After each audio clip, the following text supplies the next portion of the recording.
மிக தாமதமாக வந்து நிகழ்வில் பங்கேற்றதற்கு முதலில் நான் எனது மன்னிப்பை உங்களிடம் கோரிக்கொள்கின்றேன். வெண்ணிலாவை பகல்லையே பார்க்கலான்ற ஒரு நம்பிக்கையில் தான் நான் வந்து கொஞ்சம் தாமதமாக வர்றதா இருந்தது. ஏன்னா எனக்கு முதல்வரோட கூட்டம் இருந்ததுனால, திட்டக்குழுவோட கூட்டம், எதிர்பாராத நிகழ்வு, அதனால் நான் அங்கே போக வேண்டியிருந்தது. இன்னொன்று எனக்கு ஒரு பெரிய ஆச்சரியம், உங்களுக்கு தெரிஞ்சிருக்கும், நான் வந்து இருவேறு பரிமாணங்களில் வந்து ஒன்று சமூகத்தில் களமாடக்கூடிய ஒரு திருநங்கை, அடுத்தது இன்னொரு பக்கத்தில் செவ்வியல் மரபாம் நடனக்கலைத்துறையில் சதிராடி கொண்டிருப்பவள். அதனால்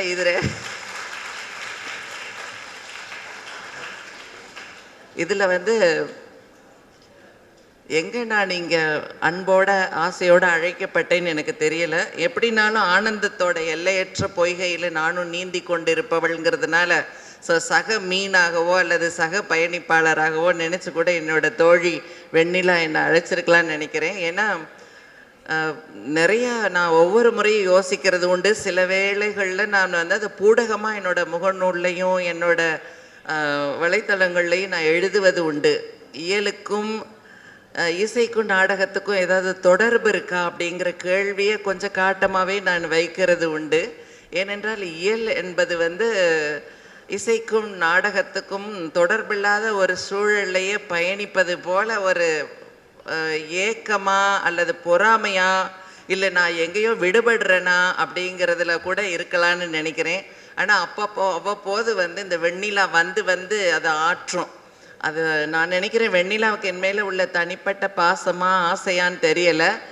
இல்லை நானும் ஒன்று நினச்சிட்டு இருக்கேன்னு. அதனால தான் வெண்ணிலா எழுதின அந்த தேவதாசி மரபு புத்தகம் வந்து என்கிட்ட ரொம்ப பத்திரமா இருக்குது. அதை ரொம்ப எத்தனையோ முறை படித்து பார்த்துருக்குறேன். ஏன்னா திருநங்கையர் வாழ்க்கையையும் தேவதாசி வாழ்க்கை முறைகளுக்கும் ஒரு பெரிய வேறுபாடுகள் கிடையாது. அவர்களோட எத்தனையோ படைப்புகளில் நீரதிகாரம் நான் நிரம்ப படிச்சிருக்கேன்.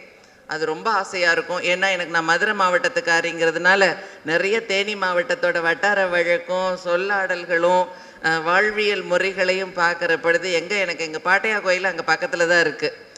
சரி வண்டி பெரியாரோட தண்ணீர் எங்கள் பாட்டையாவுக்குமே பாஞ்சிருக்குங்கிற ஒரு நினைப்பில் அந்த புத்தகத்தை நான் படித்தேன். ஏன்னா ஒவ்வொரு கதாபாத்திரங்களையோ அல்லது அவங்களோட படைப்புகளையோ படிக்கிற பொழுது வந்து உள்ளுக்குள்ளே அந்த கதாபாத்திரம் அது எல்லாருமே மாறித்தான் போவாங்க. எங்களுக்கு ஒரு தனிப்பட்ட ஆசை அதில் போகிறப்ப அதோட ஒரு வெற்றி படைப்பாக தான் ஜெயகாந்தனோட பூ உதிரும் கதையையும் அபிமன்யுவோட அந்த குருக்ஷேத்திரத்தை இணைச்சி என்னோட ஒரு நாட்டியம் நான் பண்ணினேன். அது ரொம்ப மிகுந்த வரவேற்பாக இருந்தது. பூ உதிரம் படித்தவங்களுக்கு தெரிஞ்சிருக்கும்னு நினைக்கிறேன்.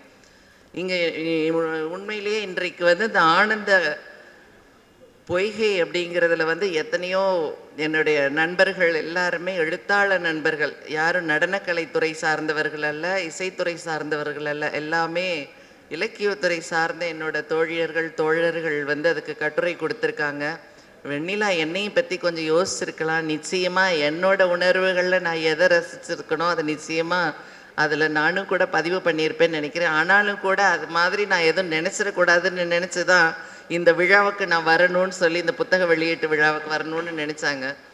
இனிமேலாவது என் இயற்துறை நண்பர்கள் இசையும் நாடகம், ஏன்னா வெறுமை நீங்கள் எழுதுனதை வந்து நாங்கள் செவ்வியல் படுத்தி காட்சிப்படுத்தினாதான் அதுக்கு இன்னும் கூட சுவை கூடுன்னு நான் நினைக்கிறேன். ஏன்னா என்னோட வாழ்க்கையாகட்டும், தனிப்பட்ட வாழ்க்கையாகட்டும் அல்லது கலை வாழ்க்கையாகட்டும், இன்னைக்கு என்னால் இன்னைக்கு ஒரு இடத்துல நிற்க முடியுது, சிந்திக்க முடியுதுன்னா அது நான் படிக்கக்கூடிய எழுத்துக்கள் மாத்திரம்தான் என்னை செழுமைப்படுத்தி கொண்டு போயிட்டுருக்கு, என்னை வாழ வச்சிட்ருக்கு, என்னை உயிர் போட வச்சிட்ருக்கு.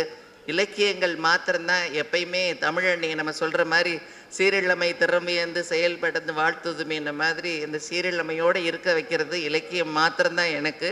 ஏன்னா மற்ற நடன கலைஞர்கள் அப்படிங்கிற ஒப்புநோக்கில் வந்து நடன கலைஞர் அல்லது இசைக்கலைஞர்கள்னால் என்ன படித்தோம், என்ன கற்றுக்கொண்டோம், ஆசிரியர்கிட்ட என்ன தெரிந்து கொண்டோங்கிறதோட ஒரு கடப்பாடுகளை வந்து உடல் மொழியாலேயோ அல்லது கற்றுக்கொண்ட பயிற்சியோட விழுமியங்களால் மாத்திரமே முயற்சிக்கிற பொழுது அங்கே எங்கேயோ ஒரு வறட்சி தட்டுப்படும். நான் நினைப்பேன் என்னோட நடனத்தில் அந்த மாதிரியான ஒரு வறட்டு தன்மை வேணாங்கிறதுக்கு வந்து நான் நிறைய படிக்கிறதுக்கு முற்படுவேன். அது என்ன எழுத்தாக இருந்தாலும் சொல்லி, நிறைய கவிஞர்கள் என்னால் வரிசைப்படுத்தி சொல்ல முடியலை. நிறைய நல்ல எழுத்துக்களையும் என்னால் புரிஞ்சு கொள்ள முடியும். நிறைய அடைப்பாக வார்த்தைகளை போட்டு அடைத்து அதை ஒரு புத்தகமாக கொண்டு வந்திருக்கிறதையும் என்னால் உணர முடியும். ஒரு நடன கலைஞராக நான் அதை பார்க்குற பொழுது வெண்ணிலாவோட ஒவ்வொரு படைப்புகளையும் சில இதுகளை மட்டும் நான் நுனிப்புள் மேய்ந்துட்டு தான் கடந்திருக்கேன். ஆனால் அந்த தேவதாசி முறைகளை நான் ஒப்பு நோக்கியது வந்து எனக்கு ஒரு பெரிய வாய்ப்பு. ஏன்னா அந்த புத்தகத்தை பற்றின விளம்பரங்களை அல்லது அது வெளியிடப்பட போகின்றதுங்கிறத சொன்னோன்னே நான் நினைக்கிறேன் நான் தான் முதல்ல உங்களை அணுகுனேன்னு நான் நினைக்கிறேன். எவ்வளவு இந்த கலையும் இந்த தேவ மகளிர்களும் பாடினியர்களும் விரலியரும் எப்படியான கடப்பாடுகளில் அந்த கலைகளை கொண்டு வந்தாங்கங்கிறதுக்கு வந்து நீங்கள் எத்தனை பேர் அதை படிச்சிருக்கீங்கன்னு எனக்கு தெரியல. ஆனால் கண்டிப்பாக படிங்க. கலைங்கிறது வெறுமை கண்டு கழித்து கடப்பதற்கு மாத்திரம் அல்ல.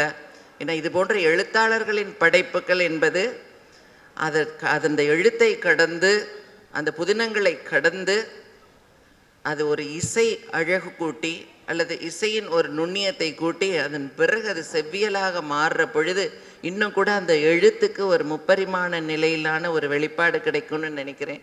நிச்சயமாக இது நல்ல மதிய நேரம். உங்களை ரொம்ப நான் சோதிக்க விரும்பலை. எனக்கே ரொம்ப பசிக்குது. நிறைய பேசலாம். வெண்ணிலாவோட எழுத்துக்களில் இன்னும் நான் கொஞ்சம் என்ன பற்றிங்கிறது என்னோட மக்களை பற்றி கலை சார்ந்த மக்களை பற்றியான எழுத்துக்கள் இன்னும் நான் வரணும்னு நான் உங்ககிட்ட இங்கே என்னோட ஒரு வேண்டுகோளை நான் வைக்கணும்னு நினச்சிட்டே வந்தேன்.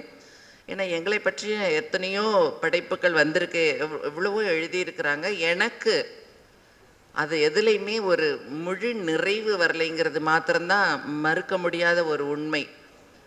இப்போது எனக்கு வலிக்கிறதும் எனக்கு சுவைக்கிறதும் எனக்கு இனிக்கிறதும் எனக்கு பசிக்கிறதையும் நான் சொல்கிறதும், எனக்கு பசிக்கும் எனக்கு இனிக்கும் எனக்கு வலிக்குங்கிறத இன்னொருத்தர் சொல்கிறதுங்கிறதுக்குமான வேறுபாடுகளில் தான் நம்ம கொஞ்சம் பிரிஞ்சு போயிடுறோம். அது தவிர்க்க முடியாதது தான். ஆனாலும் கூட இப்போ ஆறுமுக தமிழன் அண்ணா சொன்ன மாதிரியான அந்த பாத்திர வேறுபாடுகள், உணர்வு வேறுபாடுகள், உணர்வு கலப்புகளின் வாயிலாக ஒவ்வொருத்தரும் ஒருங்கிணையும் பொழுது பார்த்திங்கன்னா நிச்சயமாக நீங்கள் நாங்களாகலாம், நாங்கள் நீங்களாகலாம். அது மாதிரியான படைப்புகளை வெண்ணிலா போன்ற எனது தோழியர் நிச்சயமாக இன்னும் நிறையா கொடுப்பாங்கன்னு சொல்லி நல்வாய்ப்பிற்கு நன்றி கூறி விளைகின்றேன். நன்றி, வணக்கம்.